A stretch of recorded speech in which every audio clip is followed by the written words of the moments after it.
Darwin TX8 ELRS Transmitter. User Guide. Please practice with an FPV simulator before your first flight. Choose a suitable flying environment before takeoff. Keep away from crowds and buildings. Please familiarize yourself with local laws and regulations first and fly legally. Overview of remote control functions. Power button, left joystick. SWC button. SWA switch. SWB switch.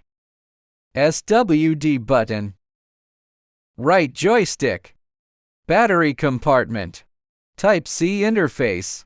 Power on or off operation. Press and hold the power button for 2 seconds to turn on.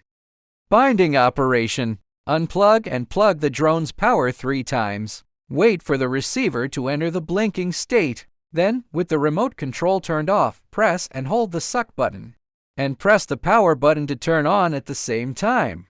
When the blue light blinks, the remote control enters the binding state. The binding is successful when the blue light of the remote control stays on. Connecting to simulator.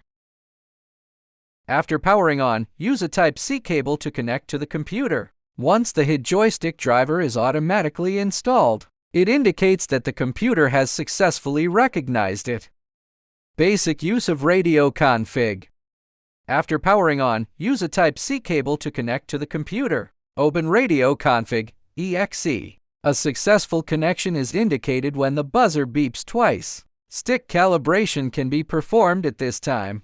Expressos module parameter configuration. Remote control voltage. Signal strength check. Firmware upgrade, etc. RWinf wishes you a successful flight.